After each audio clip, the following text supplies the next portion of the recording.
So tell me, how did A Score to Settle come about? It's a good question. One of the producers, I think, was developing it for a while. He's somebody that I had worked with before, Eric Goslin, and he and I had been trying to work together for a while, and he sent me the script, and I was definitely struck by the family story within this world. That was definitely the hook for me, and also the hook for Nick. You know, he definitely plugged into this father-son story that, you know, is full of regret, and, you know, the regrets that fathers, I think all fathers share, not necessarily at the level that he's experiencing them, but I think all fathers share them on one level or another. All parents, you know. Right. Yeah, and you definitely picked a fantastic actor to play the role. What was it like working with Nick? I mean, Nick is the greatest. He really is. He's just so committed and so energized.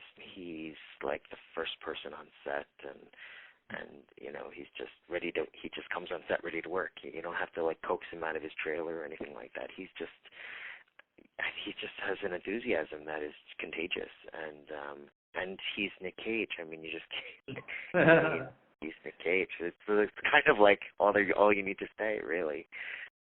It was great. I mean, definitely a high point in my career. Cool, for sure. Cool. And now I don't want to just leave out the rest of the cast, because the rest of the cast is fantastic as well. What was it like casting? What was the casting process like for you? You know, for these a smaller movie like this, I mean, it's about having, you know, discussions on who is right for the part, and then just sending out offers. I mean, and then hopefully I get to talk with them and persuade them with my charms, and it was great. I mean, like bringing Benjamin Bratt on was amazing. He just brought the lightness to the film. He's just such a fun, charming guy that I felt like the movie really needed him. You know, right. It's great when he and Nick first met, and also in the movie when they first meet in the movie. Again, you know, Nick definitely has a weight to him, obviously for the character and all of that. And I think he was thrown off guard a little by just like I said, the lightness that Benjamin brought, and it really I think in an intended from my point of view, but definitely in an unintended place from Nick's point of view, just sort of like lifted him up into this place. It's almost like pulling him back into the past, like in their relationship, which I thought was, you know, great. Yeah. Yeah, no, the chemistry between them was terrific. I actually want to see a lot more of that. Yeah. Maybe in another movie we'll put them together. They're just go great together, yeah. Cool.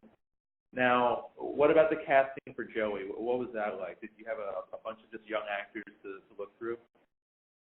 For sure. You know, it was obviously it's an important role, so we definitely looked for the right guy. You know, somebody who had the right energy again to go against Nick. I think you have to be able to hold your own. And you know, when we came across Noah, he's just a fantastic young actor who's I think he's going places. Yeah. I really wonder what was going through his head, because I can't imagine being the son of Nicolas Cage. I mean, that's a crazy role. I know, right?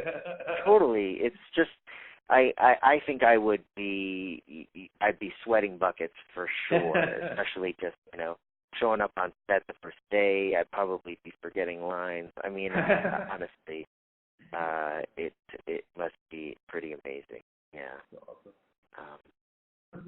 And then Carolina, who she was, you know, similarly, we just needed, you know, again, just people who brought these different sides of Nick's character to life. I think they all function differently in the story, and sort of what elements they bring out of the character, and I thought they had great chemistry too. But I'm sorry, you were going to say. No, I just want to say that I think the casting is probably the best element of this film. Everyone just works together. They complement each other beautifully. And I think that was a great it really worked in this film's favor.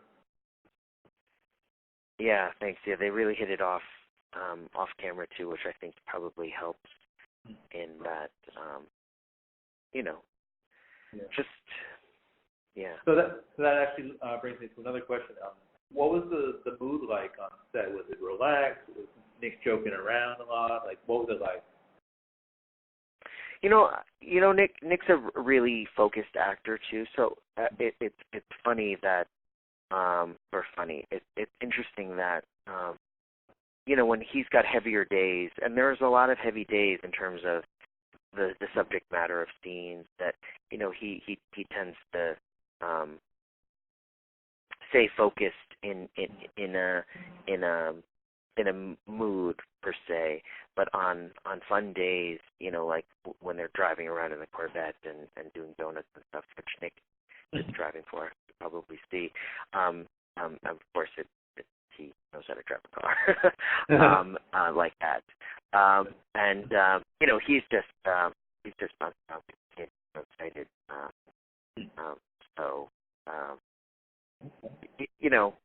It depends on what's going on in that day, but because we're moving fast, as an independent film, we didn't have a lot of time, so everybody has to stay focused. There's a lot of stuff to get through in a day, and, right. But he comes to set, he knows everything inside and out. I mean, like I said, it was a dream working with him. Were any other actors considered for the role? For the role of Frank, no, it was Nick all the way. I mean, he signed on to this, I want to say like a year and a half before we actually able to step on set, just because, in an independent film, we're trying to get some more money, and he's a busy guy fitting into his schedule, and there was we actually were going to shoot earlier, and a film that he was also very committed to was supposed to shoot, I believe in Puerto Rico a couple of years ago before the hurricane, and they got hurricaned out, like they weren't able to shoot, and so they finally were able to sort of get back on board, and he's like, do you mind if I please go do this movie? And, of course, yes, go do that movie. So, but he was signed on, very committed to this project for a while before we ever made it onto set, so it was always him, yeah. Now, I'm curious, you're also a dancer and a choreographer? Very long time ago, but yeah. Okay. Yes, yeah. I was just looking through your Wikipedia page, and I was just curious about that transition from dance. Yeah, you're like, how many Shawn Coos could there be? Yeah. So totally. Do you dance anymore? Do you incorporate that in your films at all? I definitely feel like that side of me. I like the musicality of things. I mean, oddly enough, the movie that I'm working on now, I wrote it, but I'm not directing it. It's being shot for Netflix as we're speaking right now. Is about an ex-Broadway dancer who's teaching little girls how to dance, which is, it couldn't be any farther subject matter-wise from Sport of Settle. Yeah, but that's sort of like pulling from my old days as a Broadway dancer, and it's funny. I guess it's a fairly eclectic bag of films that I've been part of. Okay. Are there any genres that you haven't worked in that you'd want to in the future? I've been trying to do a horror film for a while, and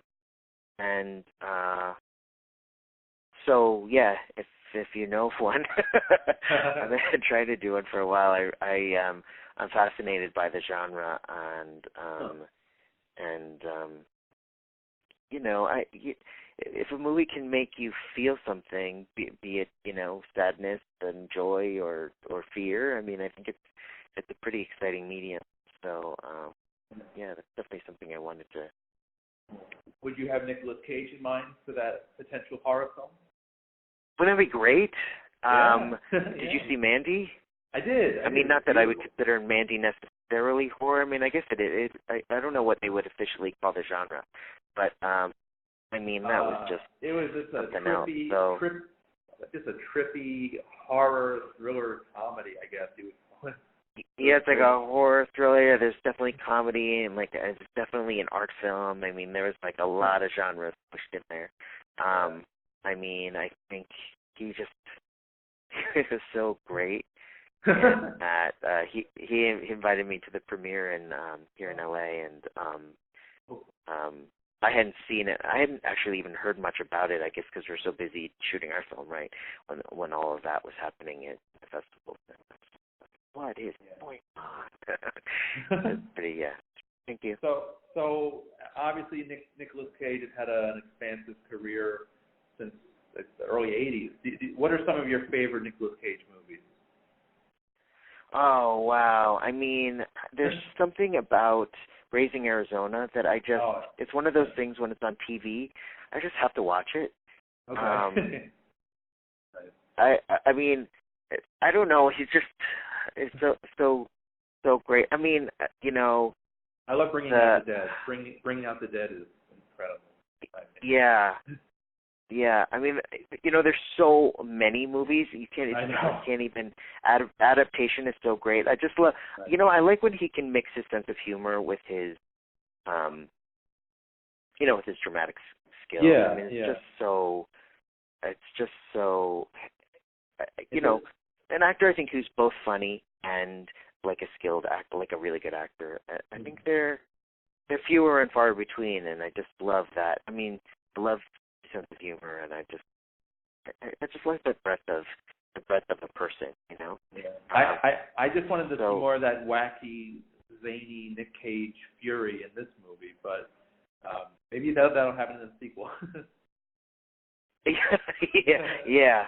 I mean, I definitely feel like we captured some sort of Nick Caginess, if you know what I mean. And, there is here and there. It's sprinkled throughout. Yeah. It's definitely a more contained role for him, but you know, it was definitely near to his heart, this father-son story, and I hope we were able to tell it well enough for him. Yeah, you did. It was great. Well, thank you so much, Shawn. This was great. And if you're ever in New York, we'd love to have you stop by the studio. Oh, that'd be great. I miss New York. It feels like home to me, yeah. Cool. Are you originally from LA? Thank you so much. No, I grew up in New Jersey. Oh, I'm a Jersey boy through and through. Yeah, always wanted to move to New York. As soon as I was able to, I did, and you know, spent you know, the fun years of my 20s in New York. It was definitely a great time. Yeah, I definitely miss that city. Cool. Well, you're welcome to the studio anytime. Thank you so much. Sure. All right, Shawn. So tell everyone, how can people see this film? It is being released in theaters and on demand simultaneously, and check it out.